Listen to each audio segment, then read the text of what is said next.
माय माऊली नमस्कार. आपण श्री गरुड पुराणमधील भाग 16वा श्रवण करूया.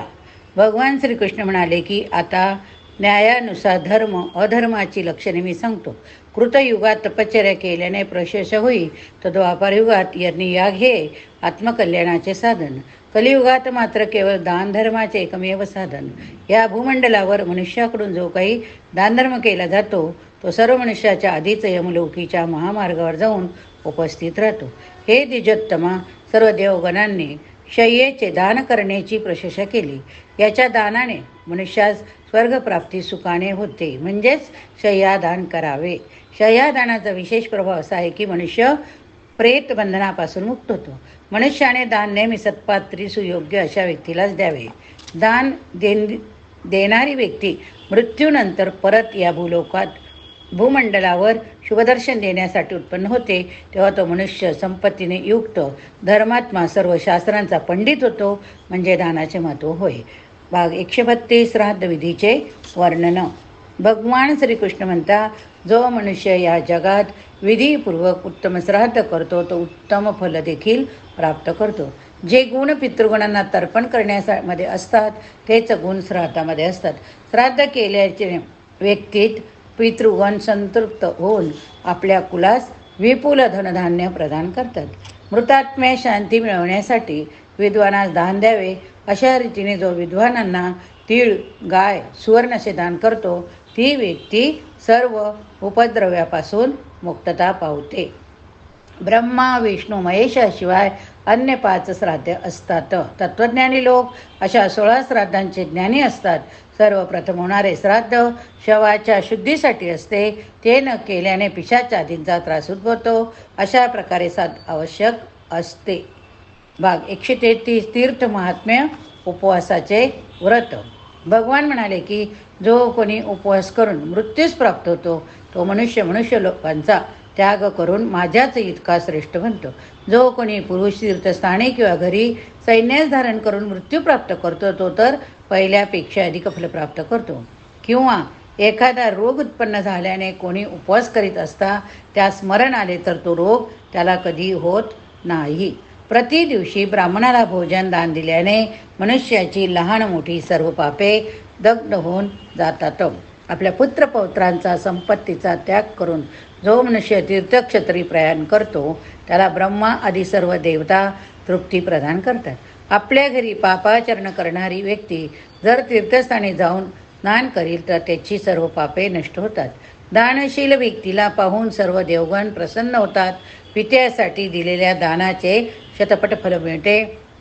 मातेसाठी दिलेल्या दानाचे फल 1000 पट असते, तर बहिणीसाठी दिलेले दान शतसहस्त्रपटीने श्रेष्ठ असते. अशा प्रकारे उदार धार्मिक दानधर्म मनुष्य संपत्तीने श्रीमंत असतो, परंतु ते धन त्याला मात्र क्षुद्र तृणासारखेच भासते.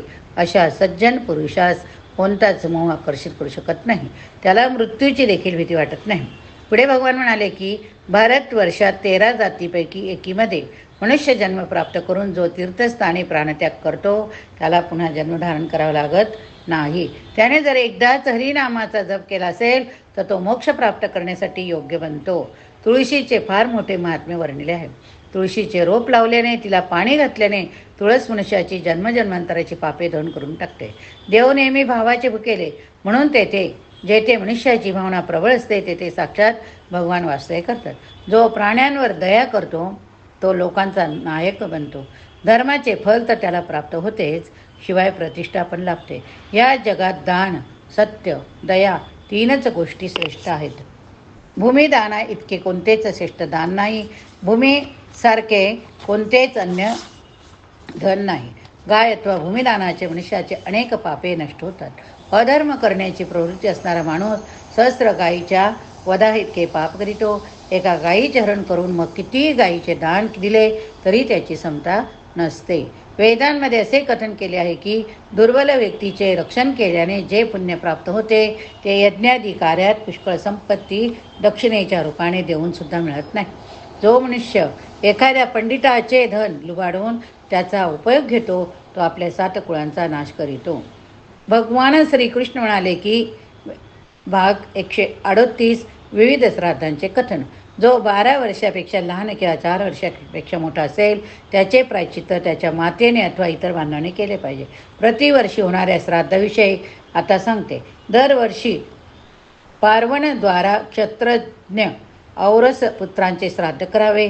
कोणत्याही पितरांचे श्राद्ध करावे. भार्या कन्या द्विजतीयाचे ते श्राद्ध तुष्णी भावाने करावे असे महर्षी म्हणून सांगितले. पुढे भगवान म्हणाले की नित्य श्राद्ध मात्र आपल्या शक्तीनुसार गंध अक्षता तीळ पंडितांना समर्पण करून सर्व पितृगणांच्या उद्देशाने त्याचे पूजन करावे. त्यावेळी दक्षिणा देऊ नये, फक्त नमस्कार करावा. विश्वादी देवासाठी विद्वानांना भोजन द्यावे, त्यालाच नित्यश्राद्ध म्हणतात. नित्यश्राद्धाचे दैव वृद्ध काम्य नैमितिक असे प्रकार असतात. हे विधीपूर्वक करणारा मनुष्य निश्चितच सिद्धी प्राप्त करतो. भाग 139 मनुष्याची कर्मफळे. गरुड भगवानास म्हणाले की हे देवा, आता मी पूर्णपणे जाणले आहे की चांगली कर्म केल्याने स्वर्गप्राप्ती होते. सुकृतामुळेच हित होते. जितके उत्तम पुण्य आपण करू तेवढेच आपणास सुख प्राप्त होते. या जगात नेहमी धर्माचा विजय होतो, अधर्माचा नाही. सत्याचा विजय होतो, असत्याचा नाही. या जगात चांगले वाईट जे काही कर्म असेल त्या सर्वांचा त्याग केल्याने मनुष्य मुक्त होतो. गायीसाठी खोटे बोलणारा मुका बनतो, तर ब्रह्मत्याग करणारा क्षयरोगाचा शिकारी बनतो. दुसऱ्याची निंदा करणारा मिथ्या भाषण करणारा घोर नरकात जातो. जो सर्व तत्त्वज्ञानाची निंदा करतो तो पुढील जन्मी वाण्याचा जन्म घेतो. वचन देऊन देखील जो पंडिताचा त्या दान देत नाही तो घुबड बनतो. अग्नीस पायाने स्पर्श करणारा मांजराच्या जन्मात जातो. अशा प्रकारे पूर्वजन्मी केलेल्या पापाची चिन्हे दिसतात. ती जी काही कर्म भोगायचे राहतात ती भोगण्यासाठी अत्यंत निकृष्ट अशा योनीत जन्म घ्यावा लागतो. भाग 140 विविध पापांचे कथन. गरुड देवेश्वरास म्हणाले की आपण दानाचे महात्म्य, वैतरणीचे महात्म्य यासंबंधी काही निवेदन करा. त्यावेळी भगवान श्रीकृष्ण म्हणाले की वैतरणी नावाची एक महान नदी यमराजाच्या प्रवेशद्वाराशी आहे. ही नदी अत्यंत भोवतीदायक. हिचा विस्तार 9000 योजने इतका. पृथ्वीवर सर्वात मोठी नदी हीच. या नदीमधून अत्यंत दुर्गंधी बाहेर पडते. हिला पार करणे अत्यंत कठीण कर्म. किडे मुंग्यांनी नेहमी भरलेली.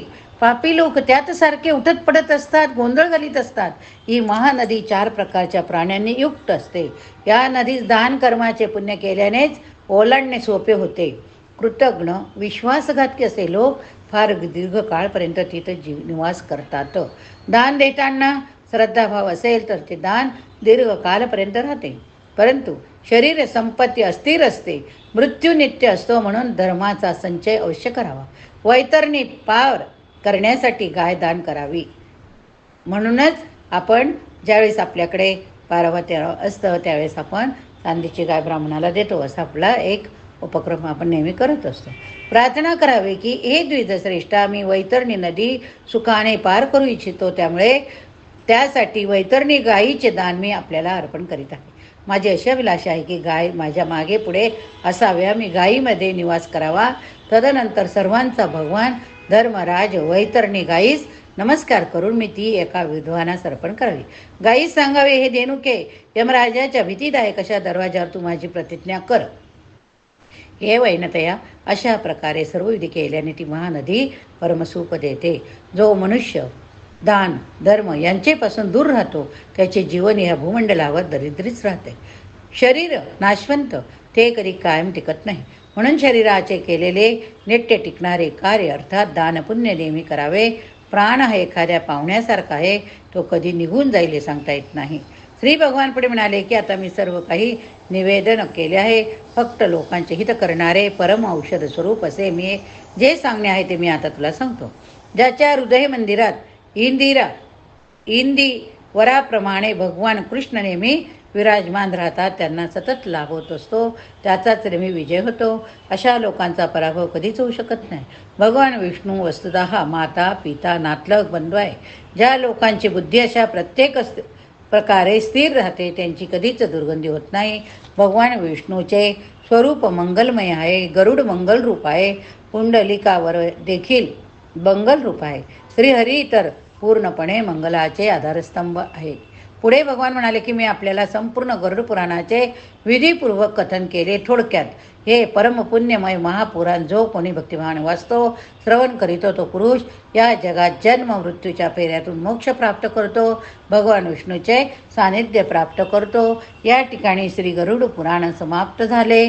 जर काही माझ्याकडून चूक झाली असेल तर तुम्ही मोठ्या मनाने क्षमा करा.